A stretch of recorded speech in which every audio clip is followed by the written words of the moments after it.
सबै भाइ बहिनीहरू कहिले पनि अब्बल हुनु तँदैनछ र अब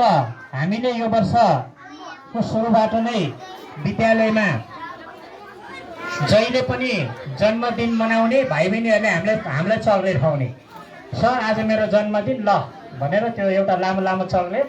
अनि त्यस पछाडि बिस्कुट अथवा अरू के भेटिन्छ त्यही खालको कुराहरू खुवाउने। त्यो भइसकेपछि हामी विद्यालयभित्र एउटा छलफल गऱ्यौँ, यस्तै स्टाफ बैठकमा छलफल गऱ्यौँ र यो चक्लेट प्रथालाई हटाउनुपर्छ, त्यो जङ्क फुडभित्र पर्छ र जङ्क फुडबाट नानी बाबुहरूलाई चाहिँ एक प्रकारको असर पर्छ, स्वास्थ्यमा पनि गिरावट आउँछ र त्यसलाई अन्त्य गर्नुपर्छ भनेर हामीले एउटा प्रयास थालनी गऱ्यौँ र त्यो थालनी गर्दै विद्यालयको हाम्रो फेसबुक वालमा हामी विद्यालयसँग जन्मदिन मनाउँछौँ भन्ने एउटा प्रोग्राम राख्यौँ र प्राय जसो विद्यार्थी भाइ बहिनीहरूलाई बिदाको दिन परेकोलाई भोलिपल्ट र जुन दिनमा उहाँहरूको जन्मदिन छ र विद्यालय पनि खुलेको छ बिदाको दिन पनि परेको छैन भने सो भाइ बहिनीहरूलाई चाहिँ हामीले बिहानको प्रेयर लाइन प्रार्थना जुन समय हुन्छ त्यो समयमा चाहिँ उद्घोषण गरेर जन्मदिन मनाइदिने संस्कारको विकास गऱ्यौँ। अनि त्यसैमा हाम्रो विद्यालयमा कार्यरत हुनुभएका शिक्षक शिक्षिकाहरू अनि विद्यालयसँग जोडिनुभएका विद्यालयका परिवारहरू, विशेष गरेर अहिले मैले उद्घोषण गरिसकेँ विद्यालय व्यवस्थापन समिति, अभिभावक सङ्घ, आमा समूह लगायतका अभिभावकहरू कोही आइपुग्नु भएको छ भने पनि संयोगवश त्यो दिनमा उहाँहरूको जन्मदिवस परेको छ भने उहाँहरूलाई पनि जन्मदिन मनाउने भनेर त्यो खालको एउटा विशेष कार्यक्रमको आयोजना गरेको थियो र त्यो कार्यक्रमबाट जम्मा भएको रकम 11,000 यो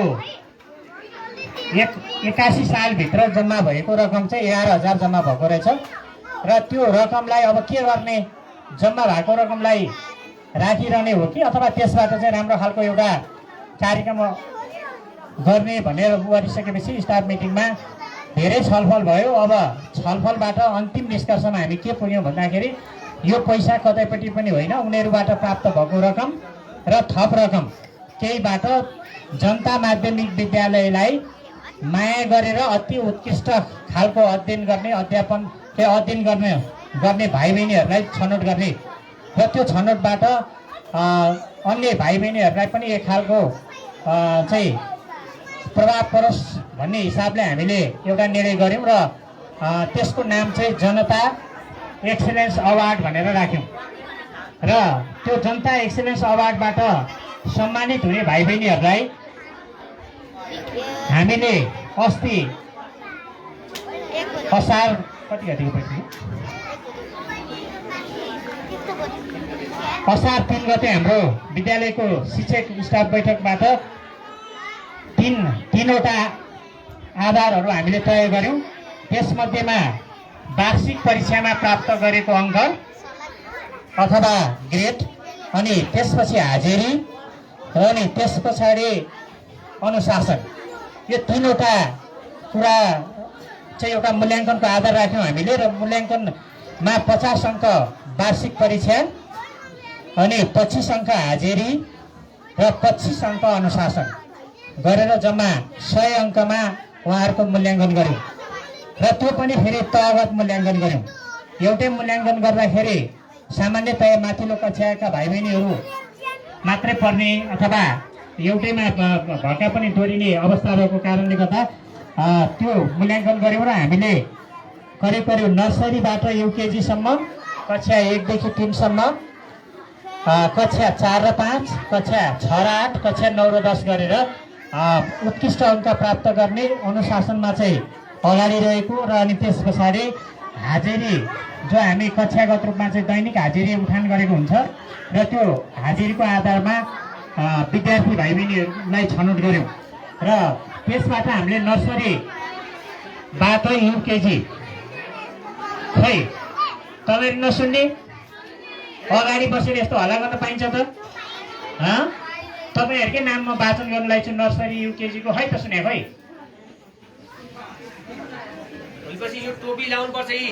यस्तो टोपी लाउने भने कमको कुरो हो त? हल्ला गरेका छ, अगाडि बसेका छ, चिरबिर चिरबिर चिरबिर गरेका छ, अनि नाम पनि सुन्न नदिने को साथी पऱ्यो त्यो पनि थाहा नहुने हुन्छ त। ल एकदम शान्तपूर्वक बस्नुहोस्। र मैले कक्षा नर्सरीबाट युकेजीमा हाम्रो 3 जना भाइ बहिनीहरू, विशेष गरेर चम्पा खड्का, साजन खड्का, स्मारिका भुजेल प्रतिस्पर्धी, यो छनौट भएको होइन, ताली नबजाउनुहोस् अहिले है। यो 3 जना भाइ बहिनीहरू जो चाहिँ कक्षाका अब्बल विद्यार्थी भनेर हामीले छनौट गऱ्यौँ प्रत्येक कक्षाका, र उहाँहरूले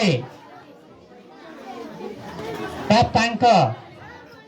95.31% प्राप्त गर्ने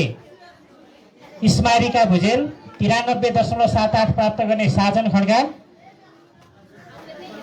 सरी चम्पा खड्का अघिल्लो 95.31 चम्पा खड्का नर्सरीबाट, अनि त्यसपछि साजन खड्का 93.78 र स्मारिका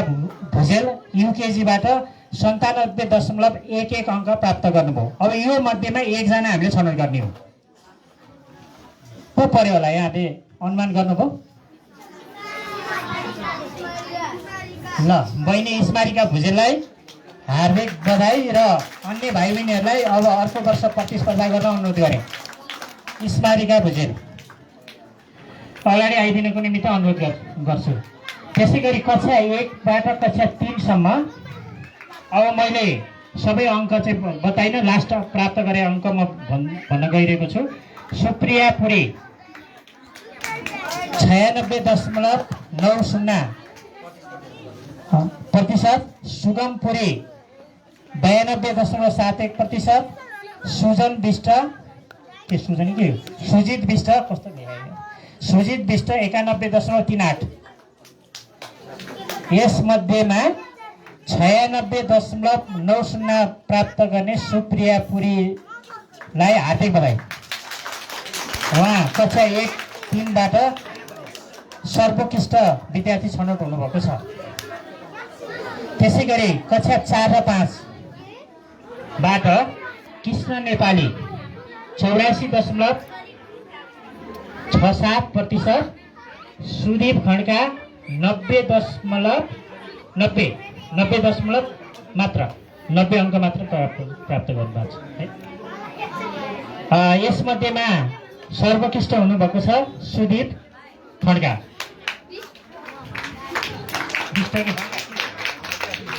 सुदीप खड्का नाम कन्फ्युज नगरौँ है, होइन यहाँ म जे छ त्यही बोल्ने हो नि त मैले बोल्दा त। अनि त्यस्तै गरी कक्षा 6-8बाट 6-7-8 नवीन बस्नेत 89.87, गङ्गाराम गिरी 88.87 र प्रसन्ना कार्की 92.5% अङ्क प्राप्त गर्नुभएको छ। यसमध्येमा कक्षा 8बाट प्रसन्ना कार्की सर्वोत्कृष्ट हुनुभएको छ, बहिनीलाई बधाई छ। त्यसै गरी कक्षा 9-10बाट अविशेष थापा कक्षा 9 76.37% र कक्षा 10बाट अप्सरा कार्की 86% अङ्क प्राप्त गर्नुभएको छ र कक्षा 10बाट अप्सरा कार्की 86% प्राप्त गरी सर्वोत्कृष्ट रहनु भएको छ। उहाँलाई पनि बधाई छ र सम्पूर्ण सर्वोत्कृष्ट भएका भाइ बहिनीहरूलाई हार्दिक बधाई तथा शुभकामना व्यक्त गर्छु। र यो के भन्नु त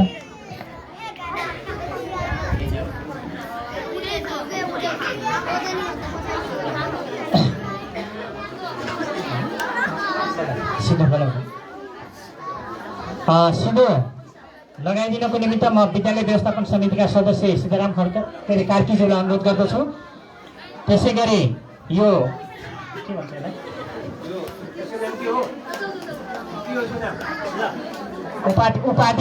उपाधिको टोपी हो नि मैले होइन,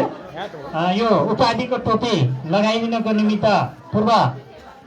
वडाध्यक्ष श्री कमल खड्काज्यूलाई अनुरोध गर्दछु। त्यसै गरी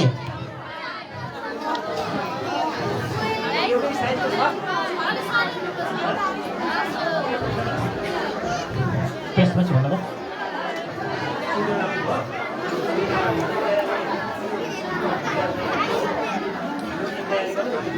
त्यो उपहार के भन्नु त्यसलाई चिनो त्यो चिनो छ वितरण गरिदिनुको निमित्त म वडा अध्यक्षज्यूलाई अनुरोध गर्दछु भने स्टेसनरी सामान वितरण गरिदिनुको निमित्त म विद्यालय व्यवस्थापन समिति अध्यक्षज्यूलाई अनुरोध गर्दछु भाइ भाइलाई अगाडिको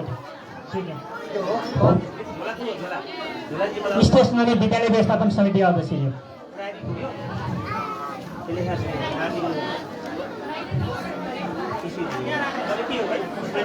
आउनुभयो सबैजना आउनुभयो चम्पा खड्का के अरे स्मारिका भुजेर आउनुभयो ए स्मारिका त्यसपछि सुप्रिया पुरी सुदीप खड्का प्रसन्ना कार्की अप्सरा कार्की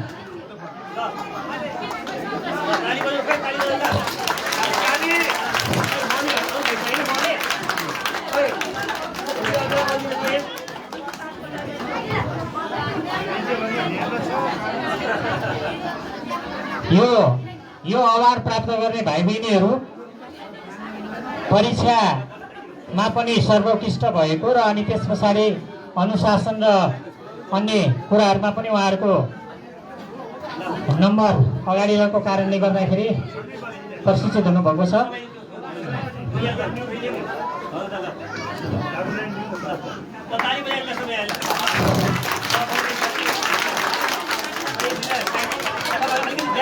पछि गइदिन सकेको छ थोरै कोपी सानो भयो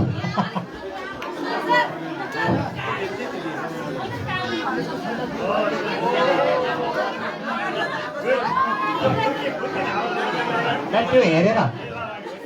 त्यो ठिक छ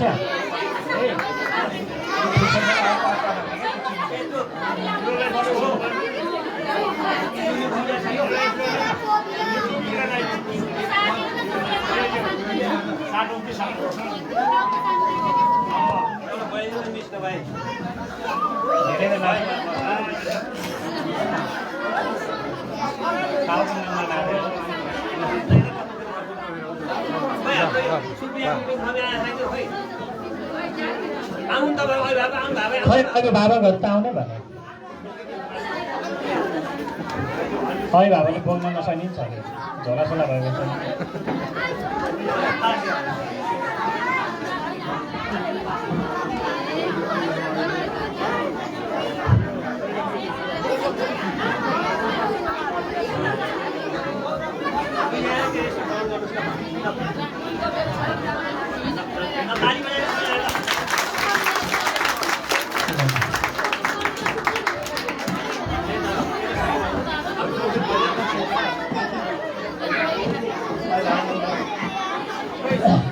प्रसन्ना कार्कीको अभिभावक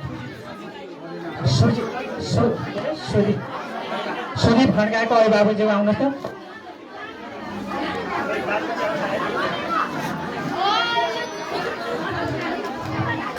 प्रसन्ना कार्कीको अभिभावक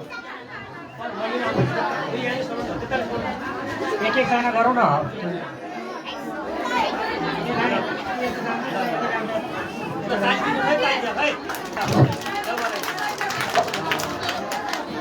बस होला त्यो झोला एकैछिन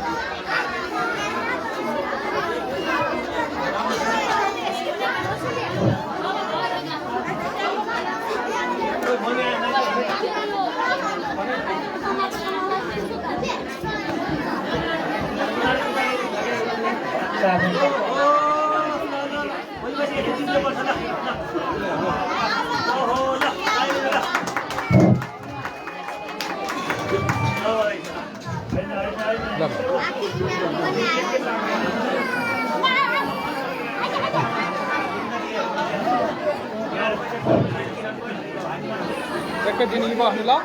एक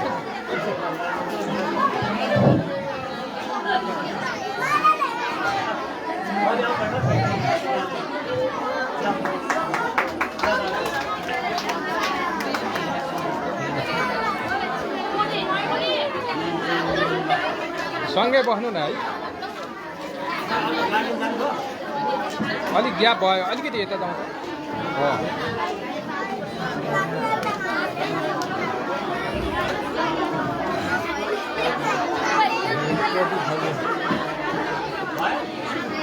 टोपी ल यता हेर्नु है सम्पूर्ण अभिभावकज्यू र आज सम्मानित हुने विद्यार्थी भाइ बहिनीहरूलाई हार्दिक बधाई तथा शुभकामना व्यक्त गर्छु र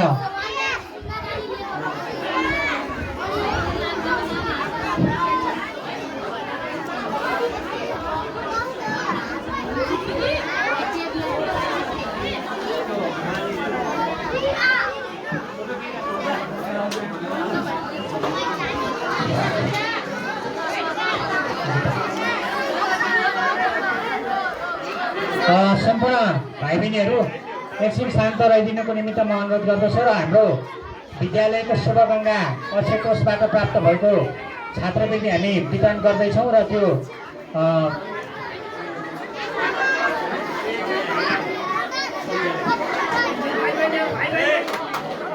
सबै भाइ बहिनीहरू हल्ला गर्नुभएको छ बस्नु त सबैजना बस्नु sit down please sit down अगाडि सुविज्ञ अक्षय कोषबाट छात्रवृत्ति पाउने बहिनी सन्ध्या तामाङलाई मञ्चमा आइदिनको निमित्त म अनुरोध गर्दछु सन्ध्या तामाङ कक्षा 10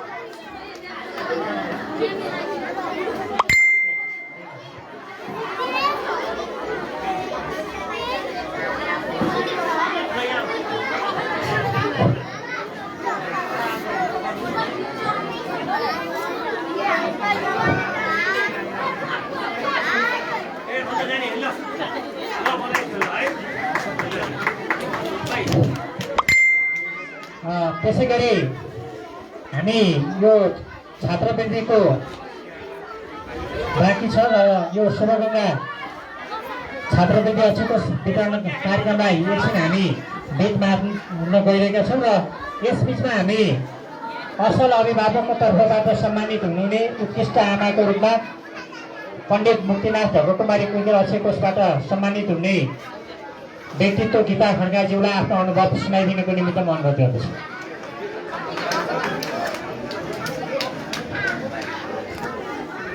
नमस्ते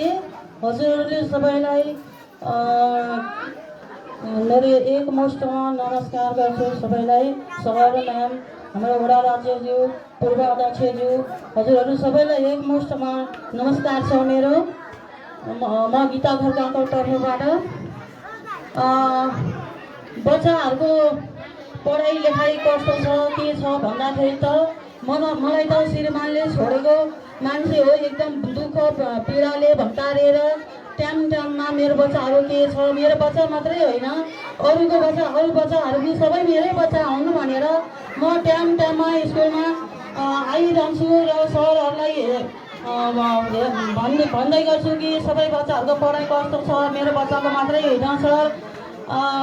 हाम्रो जनतामा स्कुल सबैभन्दा अगाडि बढाउनु पर्छ भनेर म सरहरूलाई पटक भन्थेँ तर सरहरूले अन्यथा नसोच्नु होला सबै विद्यार्थी भाइ बहिनीहरूले नि कान खोलेर सुनिदिनु होला अभिभावकहरूले नि कान खोलेर सुनिदिनु होला हल्ला नगरिदिनु होला आफ्नो बच्चाको पढाइभन्दा ठुलो अहिलेको जमानामा केही छैन हेर्नुहोस् तपाईँहरू मभन्दा नि बढी पटक आएर सरहरूलाई यसो टाइममा ढल्काउ दिइराख्नु होला भन्छु तपाईँहरू यस्तो कार्यक्रम पढ्दा मात्रै होइन आफ्नो बच्चाहरूको पढाइ कस्तो छ कलम कापी कस्तो छ झोला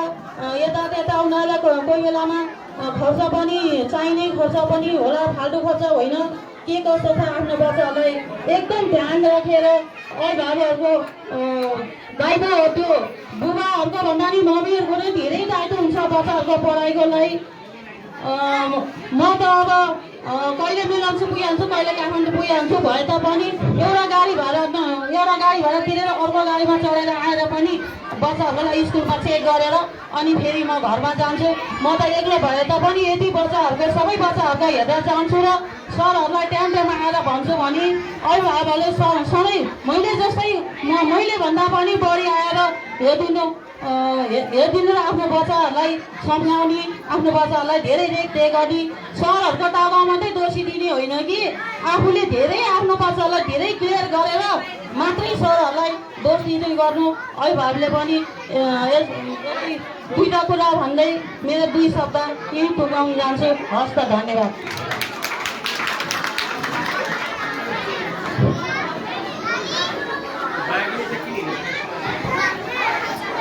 सम्पूर्ण भाइ बहिनीहरू, तपाईँहरू त्यो किन छरपुष्ट भएर बस्नु